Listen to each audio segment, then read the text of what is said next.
Le second sujet du Togo, c'est donc le retour annoncé, il faut le dire comme ça, de la coalition des 14 dans la rue. C'était le samedi dernier que l'annonce a été faite. Nous allons très rapidement informer les populations en vue des prochaines manifestations massives à Lomé à l'intérieur du pays. Il s'agira de manifestations nationales. Nous ferons rapidement les formalités. Les dates précises seront communiquées. Mais le samedi, donc, comme je le disais, il a été annoncé donc que c'est le 10 novembre que la coalition retourne dans la rue. On va en parler plus amplement, mais Chris, je voudrais qu'on traîne un peu sur la question même de la CEDEAO. Alors, finalement, l'audit pour vous, ça devrait aboutir à quoi? L'audit, c'est de voir au plus près le fichier électoral. Parce que vous savez que lorsqu'on parle du recensement, on va parler par exemple des doublons, on va, etc., on va parler de tout ça. Maintenant, c'est très technique.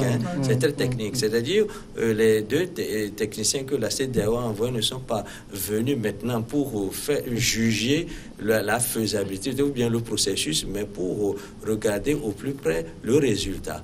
Et ils vont certainement faire des recommandations si jamais ils ont observé dans ce fichier-là des anomalies. Et c'est ces anomalies peut-être qu'il faut corriger. Et là encore, la correction sera dévolue à la CENI où la C14 n'est pas vraiment représentée. Je crois que le processus on est en train d'avancer dans le processus. Et le défi aujourd'hui, c'est de savoir à quel moment l'opposition va intégrer ce processus-là et pour faire quel résultat, quelle en sera l'occasion. C'est le problème qui se pose aujourd'hui. Lorsque la CEDEAO ne désavoue pas le chemin que le régime en place est en train de faire, ça voudra dire que le chemin, il faut aller dans ce sens-là. Mais ça vous êtes déjà l'objet d'une question que je vous ai posée. Est-ce que la CEDEAO a la possibilité de désavouer? Parce qu'elle intervient dans un État souverain, ne l'oublions pas. Oui, c'est-à-dire la CEDEAO peut quand même se prononcer sur la chose sans donner des injonctions. La CEDEAO peut dire par exemple que elle exprime une inquiétude vis-à-vis des conditions dans lesquelles le recensement a été fait. Voilà. Donc, si la CEDEAO parle, par exemple, ainsi, ça voudrait dire c'est un langage diplomatique. Les conséquences doivent être tirées. Ça voudrait dire que la CEDEAO n'est pas en phase avec le recensement. Mais maintenant, si la CEDEAO ne dit rien et en plus envoie des gens pour voir le fichier, ça voudra dire que le processus se poursuit. C'est ce que cela vous dit. Maintenant, si dans les jours qui suivent, le régime en place passe aux réformes institutionnelles et constitutionnelles et que peut-être qu'on ne vote pas à la majorité des 4/5e, qu'est-ce qui reste? Les 2 tiers seulement, parce que ça ne suffit pas. Ils vont aller au référendum. Mais entre-temps, c'est que le fichier électoral sera prêt. Donc, ce qui ouvre la voie directement sur le référendum. Je crois que unir est dans la politique à haute dose, parce que c'est un schéma, à mon sens, c'est un schéma qui est bien rodé, parce qu'en vieux briscade politique, ils savent où ils veulent en venir, et quitte à l'opposition de faire aussi sa part de politique, parce que c'est un rapport de force. Même dans nos ménages, c'est très tactique et stratégique. C'est très tactique et stratégique, parce que là où UNIR voit, en tant que parti qui veut rester au pouvoir, conquérir le pouvoir et l'exercer, là où il voit l'opposition a toujours une marche en retard, de telle sorte que chaque fois, elle est mise devant le fait accompli, et c'est de cette façon-là que nous avançons. Docteur, ça veut dire quoi? Que c'est la C14 qui s'est enlisée? Oui, de toute façon, j'ai posé la question à un ami, qui est un ami de l'opposition qui est venu consulter. J'ai dit, mais si on ne fait pas les élections aujourd'hui, le 20 là, ça arrange qui? Unir 62 députés au Parlement, c'est-à-dire les 2 tiers. Ça sent combien? Oui, c'est 62. Donc les 2 tiers, le 91. Si on ne fait pas les élections, ça arrange qui? L'opposition ne voit que dalle dans la structure actuelle. Le pouvoir a tous les leviers. Et si même ce Parlement reste 6 mois encore, ils ne verront rien du tout, ils n'ont rien vu. Toutes les lois ont été votées, les 4/5e des lois ont été votées par le pouvoir quand l'opposition s'est absentée. quand il s'agit d'augmenter leur salaire, ils ont voté mais. Donc si on ne fait pas vite les élections, ça arrange quoi? Qui? Ça arrange qui? Ça arrange le pouvoir, et le pouvoir est là. Et c'est ce qu'on dit. Oui, mais la coalition dit qu'elle, c'est pas tant, parce que j'ai encore lu ce matin une interview des propos de Jean-Pierre Fabre, que c'est pas les élections qui les intéressent, mais c'est les élections bien organisées. Oui, mais dans un pays, il y a toujours des élections.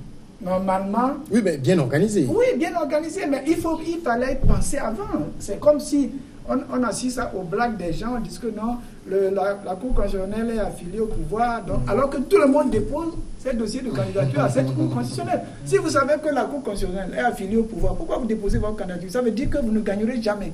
Et ça, c'est des enfantillages que moi j'appelle. Il faut voir les choses en amont. Et au Togo, les gens se lèvent toujours à 6 mois des élections.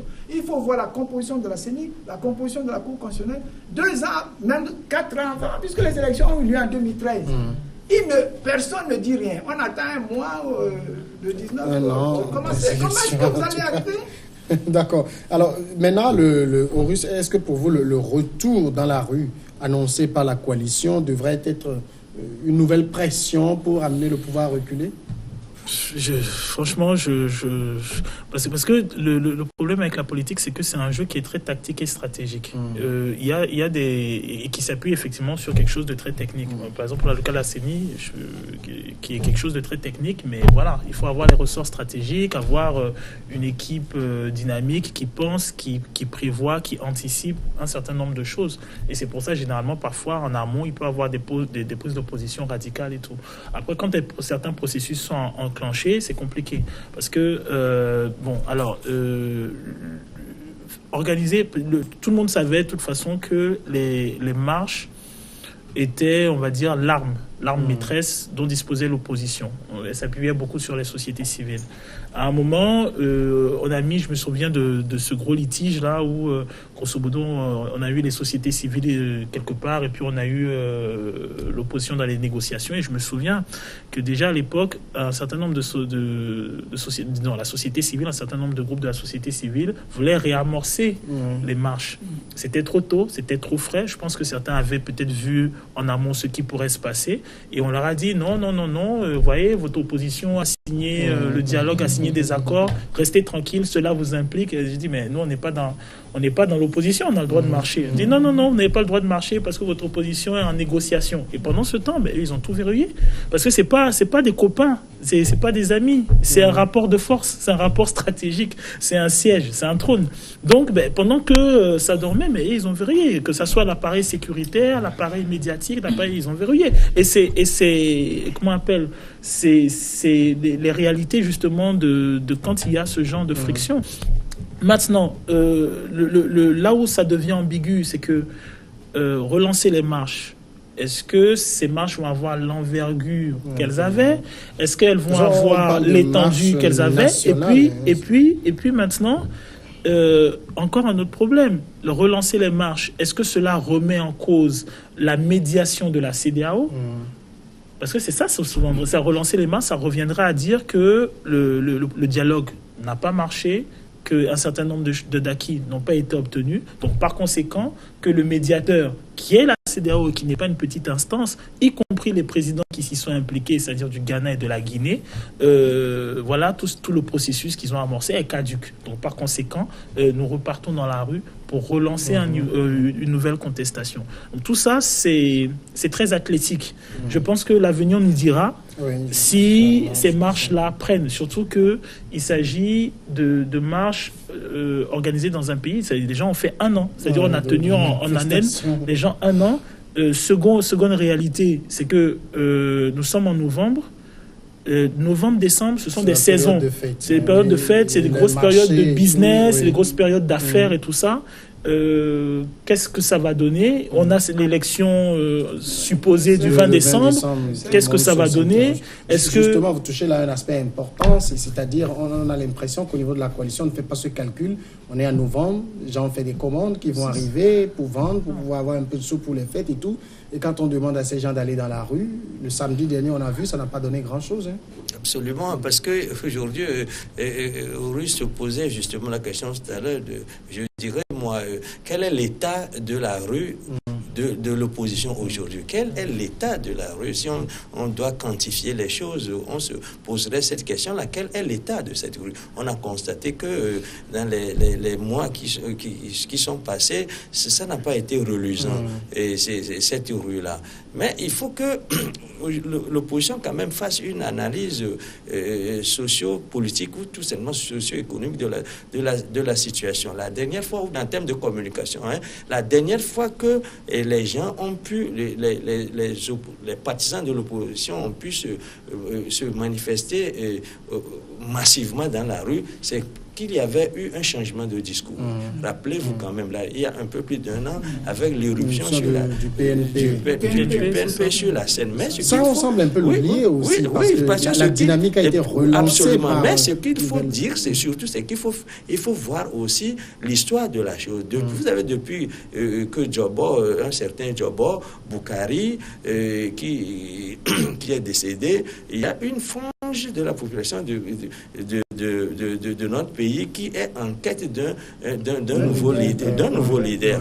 Et Zarif Ouaeva n'a pas pu tenir ce leadership-là. Et je crois qu'il est arrivé quand même sur cette scène-là quelqu'un qui a fédéré cette énergie-là, qui a donné un nouveau souffle à la contestation. Ça, il ne faut pas l'oublier. Qui était arrivé avec un discours. Il y a donc à la base de cette mobilisation-là un discours. C'est le discours-là qui a connu un fléchissement aujourd'hui. Ce discours-là a fait son temps parce que cela se passe de cette façon, parce qu'une grosse machine, pour la maintenir dans le travail, il faut la nourrir, il faut l'irriguer, il faut lui donner du grain à moudre si c'est du moulin, parce qu'une grosse machine ne tourne pas seule. Mais maintenant, pendant près d'1 an de cette contestation qui a été très violente, ça il faut quand même le rappeler, et qui a été très violent et qui n'a pas donné un résultat probant. À un moment donné, c'est vrai que les gens ont commencé à se poser des questions, à douter tout simplement, parce qu'ils se disent, ils doutent d'eux-mêmes. Ce n'est pas parce que le nombre de ces gens-là qui sont transportés dans la rue, le nombre n'a pas diminué, mais tout simplement, les gens n'ont plus cette envie-là qu'ils avaient il y a peut-être un an et demi maintenant. Mais si tu permets même que je rebondisse, c'est que c'est une question de cohérence. C'est qu'au début, on a un parti qui lance un mouvement que beaucoup ne connaissaient pas, qui lance un mouvement, et tout le monde se rend compte que tout le monde quelque part partage ce qui est dit, donc tout le monde suit, et on s'aperçoit que le Togo dont on prétend que la population pourrait être plus ou moins satisfaite, les gens ne sont pas aussi satisfaits que ça, et auront quand même un certain ressentiment et un certain nombre de revendications. Alors on a ce parti qui se lance, qui essaie d'y affilier un groupement de partis qui historiquement faisait ce genre de choses, et au fil du processus, alors non pas seulement on n'entend plus parler de ce parti comme ce fut à l'époque, ni de son message, donc on parle beaucoup plus de la C14, les sociétés civiles qui faisaient, comment dirais-je, on va dire un gros conglomérat autour, et qui étaient dans un grand processus de mobilisation au niveau des jeunes, au niveau des masses, au niveau des marchés. À un moment, on sent une dissociation. Il y avait des choses qui ont quand même un impact au niveau ne serait-ce que de la communication, le fait d'aller voir des prisonniers à la prison, d'aller voir des blessés à l'hôpital, d'aller dans les marchés, d'aller haranguer la foule et tout ça, on ne le voit plus. On a des jeunes qui sont jusqu'à présent, qui sont en prison. Et on n'a pas pu libérer. Tout le monde en parle. Et ce qui est étonnant, c'est que les sociétés civiles en parlent beaucoup, mais au niveau des politiques, ils en parlent peu. Alors, comment est-ce que vous arrivez à mobiliser avec autant de force, et ça va être le gros défi d'ailleurs, mobiliser avec autant de force quand il y a eu, dans la perception générale, autant de manquements? Parce que cela sous-entendrait que... Et justement, là où je voudrais chuter, c'est bien cela. Est-ce qu'aujourd'hui, il y a un nouveau discours? Est-ce qu'aujourd'hui, l'opposition a un discours qui lui permette de faire une mobilisation? Parce qu'il ne suffit pas de le dire que nous allons mettre les gens dans la rue pour que les gens viennent dans la rue. Il faut leur donner envie. C'est comme en marketing, votre discours est reçu, mais encore que vous donnez envie à la personne de se lever, ce qui est une seconde étape d'une décision. Parce que accepter un message d'accord, mais il faut de l'énergie pour faire lever quelqu'un qui a accepté votre message. Et il faut que nous pensions à la communication. Avec la communication, on peut tout faire. Parce que lorsque le discours est accepté, encore que vous donnez de l'énergie à celui qui a accepté votre discours pour se lever. Se lever, je crois que c'est là où se trouve le défi aujourd'hui pour l'opposition. Aller dans la rue et faire face peut-être aux forces de sécurité, etc. Accepter, par exemple, de perdre la vie, c'est des sacrifices suprêmes. Pour qu'on en arrive là, il faut quand même un discours puissant, peut-être. Oui, mais je voudrais vous dire, cher ami, que ce qui a fait mobiliser les gens dans ce discours, c'est les exigences de la C14. Avec, on a dit, départ immédiat du chef de l'État. Les gens ont cru au départ. Et on a entendu les leaders qui ont dit, bon, nous irons discuter avec le président de la République des conditions de son départ. Et les gens ont cru que le président va partir. Si moi je suis élu, que je suis à mi-mandat, que vous voulez que je parte, il y a 20 ans, ça a été le même discours. Moi, je ne partirai pas. Si je suis élu et que je suis à mi-mandat, que vous me demandez de partir, les gens se sont rendus compte que non. Donc, le président n'est pas parti. Deuxièmement, retour à la Constitution de 1992, les gens ont compris après qu'il faut, soit au Parlement, soit c'est pas référendum, c'est pas la rue.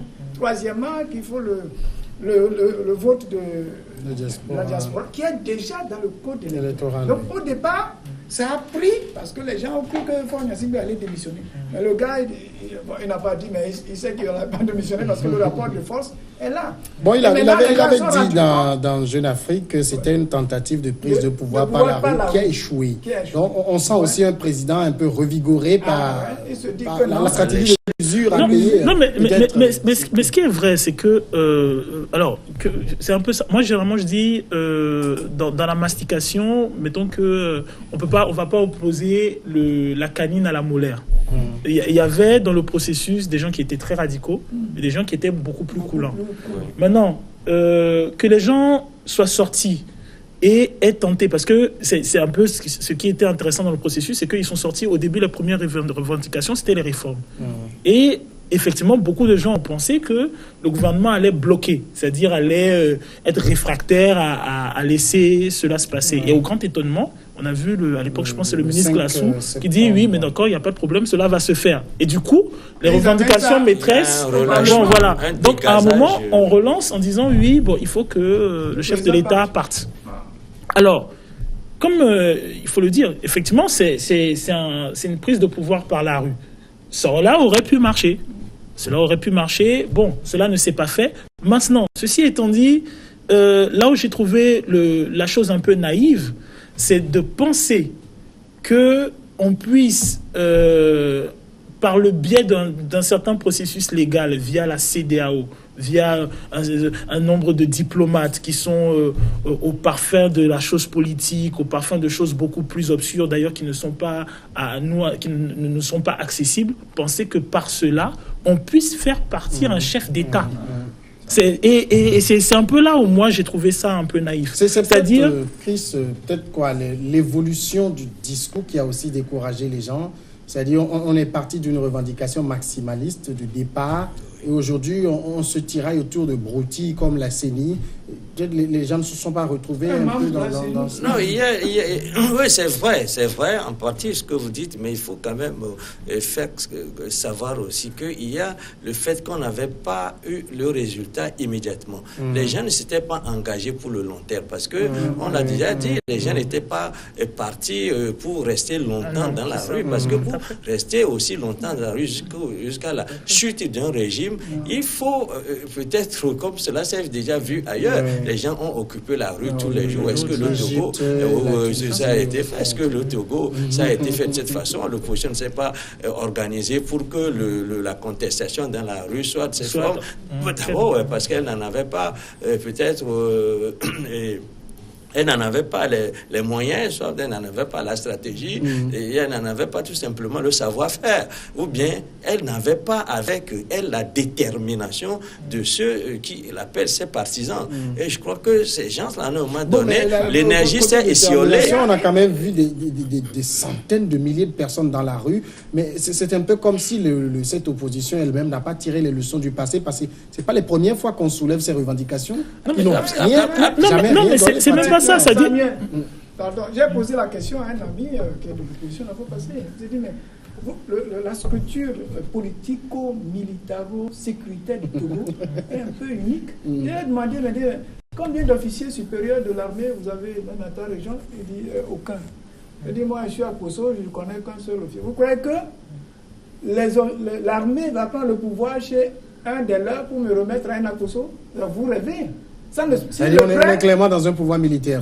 Militaire. Vous rêvez parce que même s'ils le prennent, ils le gardent. C'est ce qui est arrivé avec Yadema. Les gens avaient pensé manipuler Kwasigan, avaient pensé manipuler Yadema pour qu'ils prennent le pouvoir pour leur donner. Mais vous voyez, l'armée actuelle prend le pouvoir chez Fort pour donner à moi à Kosso ou bien à toi. C'est tous ces aspects qui n'ont pas été pris en compte. Non, c'est que en fait, c'est une question de, comme je dis, c'est une question d'objectivité. Et il y a beaucoup d'exemples historiques. Il peut y avoir un soulèvement populaire, mais le soulèvement populaire pour renverser un gouvernement ou un chef d'État, il faut qu'il soit appuyé par l'armée. Ou il faut qu'il soit appuyé par une frange importante de l'armée ou puissante de l'armée. Il faut qu'elle soit appuyée. Qu'elle soit neutre, oui, tout à fait. Maintenant, le problème qui s'est posé, c'est que à un moment dans le processus, on a l'impression que certains leaders d'opinion, certains leaders d'opposition ont pensé que on pourrait l'obtenir dans un processus légal. Et moi, ça me... Parce que la CEDEAO... La CEDEAO ne décidera jamais dans le départ d'un chef de l'État. On a écouté un leader de l'opposition qui n'est pas des moindres, qui nous a dit que, au Burkina Faso, ça s'est passé en 3-4 jours. Non, non, c'est faux. Le problème avec ça, c'est... C'est les gens qui ont dit ça. Non, en fait, je veux rebondir dessus parce que il y a beaucoup de, pour moi, en tout cas selon moi, il y a beaucoup d'intoxication pour le Burkina Faso. Au Burkina Faso, c'est une société civile qui s'est organisée pendant plusieurs années. Des jeunes qui se sont levés, qui sont partis dans les quartiers, qui ont peaufiné leur mouvement, qui ont peaufiné leur discours. Croyez-moi, vous prenez un des jeunes du ballet citoyen, aussi jeune soit-il, il vous enchaîne les piles de livres et il vous enchaîne les concepts. Il sait de quoi il parle, il sait où est-ce qu'il va.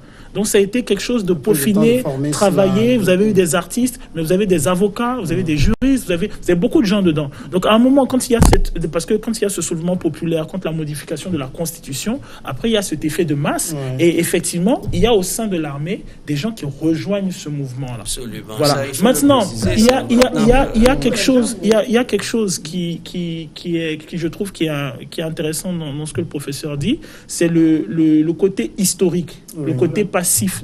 Le Burkina Faso a eu la chance d'avoir un président comme Thomas Sankara.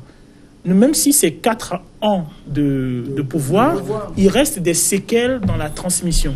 Quand vous voyez la plupart des jeunes qui sont sortis, ce sont des gens qui ont la trentaine, des gens qui ont la vingtaine, des gens qui ont la quarantaine, donc qui ont un exemple de ce qu'a pu être le pouvoir sous le temps de la Révolution. Ce qui n'est pas le cas du Togo, où on a une structure différente. On entend des leaders dire on va organiser de nouvelles manifestations qui vont être massives, etc. et tout, comme si on pouvait d'un claquement de doigts décider de mettre 1 million, 2 millions, 3 millions de personnes dans la rue. Non, parce qu'il ne suffit pas de dire qu'on va faire une mobilisation massive pour que cela soit massif. Maintenant, nous attendons tous le 10 ou bien le lendemain de cette mobilisation-là pour voir quel est l'état de cette rue-là. Surtout vous savez, que le PNP est assez réservé ces temps-ci concernant les manifestations. Oui, le PNP est en retrait parce que le PNP mesure les conséquences des sorties qu'il fait. Et puis, de toute façon, le PNP se dit que, de toute façon, sa position aujourd'hui, quand le PNP s'associe à ces mouvements, quelle est la récupération révélations qu'il peut en entendre. Est-ce que le PNP est aujourd'hui sur le terrain en mesure de pouvoir s'approprier le succès de ce qu'on pourrait avoir avec cette mobilisation-là? Le PNP, le leader, n'est pas sur le terrain. Et il est...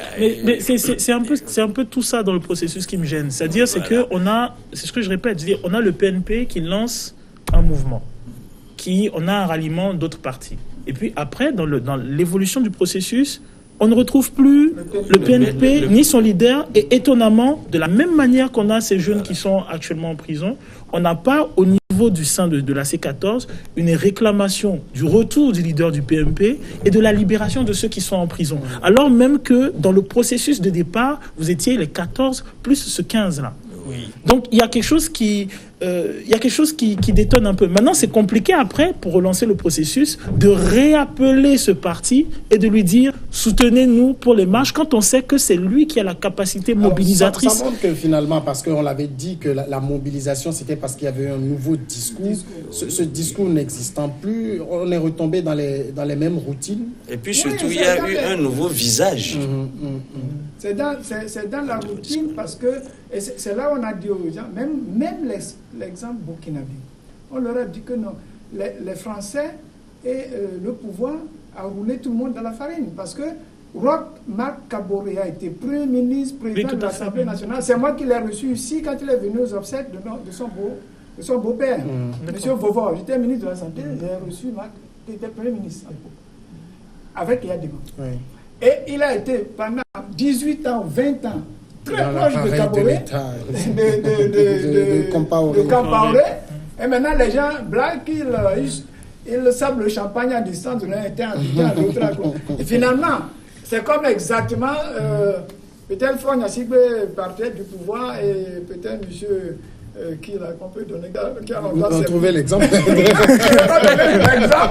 devient président du Togo, ce serait marrant parce que M. Barké ou bien M. Nachaba ou bien M. je ne sais pas qui devient président du Togo. Là, on a dit que les Burkinabés ont été roulés dans leur tour. Vous connaissez, c'est la part mais bon. Et attention, ce qui est plus grave, c'est qu'aujourd'hui, on a vu que les Français ont mis la main sur la zone où on produit de l'or. Oui, d'accord. Sous prétexte, bon, c'est pas sous prétexte, parce que les djihadistes sont là, et ils sont là-bas. On est déjà arrivé à la fin de l'émission. Docteur David Iou, Auguste Tonkovi et Chris Ega, merci d'être passé dans cette émission. Ce fut un plaisir. Ce fut un plaisir pour nous tous. Merci à vous de l'avoir suivi. Je vous retrouve demain.